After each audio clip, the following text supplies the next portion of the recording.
जय श्री राम। सीताराम गुरु सीताराम। जी, मेरे मन में एक भाव उत्पन्न हो रहा है कि सावन के महीने में गुरु जी मनुष्य को क्या क्या चीज़ नहीं खानी चाहिए, किस नियम से रहना चाहिए भोलेनाथ के प्रति।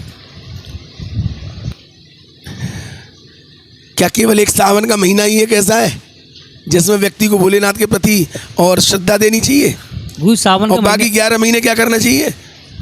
भक्षण, झूठ ही लेना, झूठ ही देना, झूठ ही भोजन, झूठी चबेना। बाबा तुलसीदास जी ने लिखी है ना। नहीं, 12 महीने विशेष हैं। ये हो सकता है कि शुरुआत, देखो हम किसी चीज़ की शुरुआत करते हैं, गिनती चालू करते हैं तो 1 से चालू होती है और 10 तक चालू होती है। अब तुमको 1 अंक बढ़ा है या 10 अंक बढ़ा है, अरे अंक तो 1 भी अड़ा है, 1 ना हो तो 10 कहाँ से आ जाएगा? जय हो। 5 ना हो तो 6 कहाँ से आ जाएगा? तो सावन तो जब ही आएगा ना जब भादो होगा या आषाढ़ होगा। आषाढ़ ना हो तो सावन कहाँ से आ जाओ? तो कोई एक महीना या कोई एक दिन या कोई एक तिथि नहीं होती किसी भी देव की पूजा करने के लिए। वो तो हमने इसीलिए बना दिए हैं कि हम डेली इन व्यवस्थाओं को ना कर सकें कि आज मातृ दिवस है हमारो, कि आज हमारो पितृ दिवस है, कि आज हमारो गुरु पूर्णिमा है, कि आज हमारो फ्रेंड्स डे है ना, कहते हैं ना। तो वो दिवस जो इसलिए बनाए जाते हैं कि बहुत से लोग दूर रहते हैं, अब डेली तो जा नहीं सकते। माँ बाप रह रहे हैं इंडिया में, बच्चा पढ़ रहे हैं अमेरिका में या सर्विस कर रहे हैं अमेरिका में, अब डेली तो वहाँ व्यवस्था ना बन पावे, तो वो क्या उसके लिए एक दिवस बना दिया कि कम से कम एक दिन तो उनके चरणों में अपनी व्यवस्थाएं या उनके ध्यान में अपनी व्यवस्थाएं लगाओ। तो इसी तरीके से आप डेली जल का लोटा अगर अभिषेक करते हैं भोले बाबा का तो मन को शांति मिलेगी, और सावन के महीने में करोगे तो बाकी 11 महीना में तुम भूल जाओगे, फिर वही व्यवस्था पे आ जाओगे। जय हो। नियम किसी भी चीज के नहीं है, नियम केवल मन के हैं। पहले मन को शुद्ध रखो तो नियम सबरे शुद्ध है।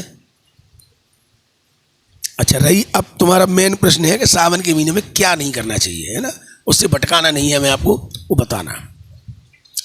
सावन का महीना एक विशेष और पवित्र महीना बताते हैं, कहते हैं, और केवल सनातन धर्म नहीं है ये सारे धर्मों में है, क्योंकि सावन के महीने से ही चतुर्मास चालू होते हैं। सावन के महीने में ऐसा कोई भी पदार्थ का सेवन नहीं करना चाहिए जिससे उत्तेजना पैदा होती हो, शरीर में क्रोध की उत्पत्ति होती हो, वासना उत्पन्न होती हो,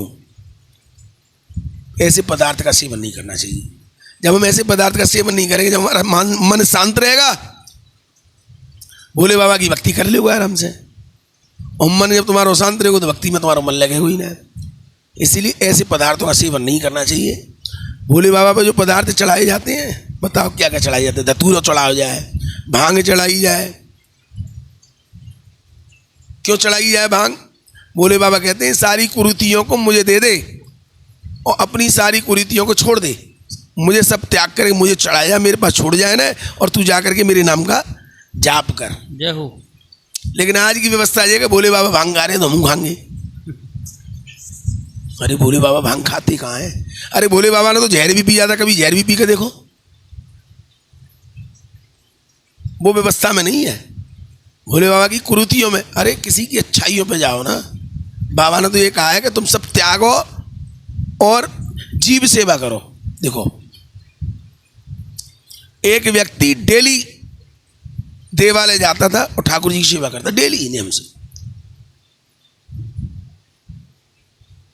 लेकिन उसकी व्यवस्थाएं,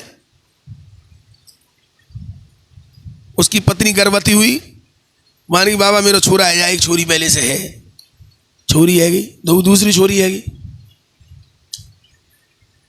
तीसरी डिलीवरी भई, माने कि बाबा अब तो है जाए, मैं तेरी सेवा करूं, ले तीसरी भी कन्या तो बनेगी। तो मानी बाबा तू सुन तो काऊ है ना है, हम तेरे पास आएंगे ही ना है, हम तो छोड़ ही देंगे, तुम्हारी माने ही ना है बिल्कुल। इतनी सेवा करें तेरी और तू माने ना है। और वो मंदिर नहीं गया। दूसरे दिन जब वो अपने ऑफिस के लिए जा रहा था तो रास्ते में उसे एक घायल व्यक्ति मिला। तो वो मंदिर न जाकर के उस व्यक्ति को ले जा करके और अस्पताल में उसने भर्ती कराया, उसकी सेवा की उसने 4-6 दिन उसकी, जो क्योंकि वो व्यवस्था उसकी लावारिस थी, उसका कोई नहीं था, तो ठीक हो गया। तो रात को स्वप्न दिया उसे 4 दिन बाद भगवान ने कि जीव सेवा परमो धर्म, पहले जीव सेवा में तू लग गया तो तेरी सारी मनोकामना पूर्ण होंगी। मेरी सेवा में नहीं, जीव सेवा कर। जीव को जीव की सेवा करनी है। मेरे पास तो तब आ जब तेरे पास फालतू समय है, और जब तेरे पास फालतू समय ना तो पहले जीवन की सेवा कर ताकि बाद आ मेरे पास। ऐसी ठाकुर जी की व्यवस्था है। तो आनंद लेने के लिए, आनंद देने के लिए केवल सावन और भादों, क्वार और कार्तिक अगैन पूछ से कोई संबंध ना है कि हमें माह के महीना को जो है स्नान करवे जानो है कि अमावस्या को स्नान करवे जानो है। पहले स्नान करो भागो, जो तुम्हें जीव मिले, कोई भी जीव हो, जानवर हो, मनुष्य हो, जिसको आवश्यकता है, जिसकी व्यवस्थाएं अपूर्ण हैं, कोशिश करो जितना संभव हो जाए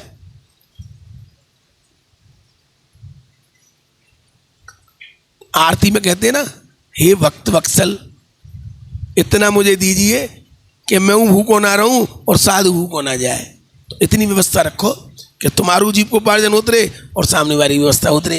इकट्ठो कर भी व्यवस्था में मत लगो कि 5-7 लाख इकट्ठी कर ली तुमने और पता लगी कि बापे चूट डकैत लग गई, वह ले गई। जय श्री राम, जय श्री राम, जय श्री राम।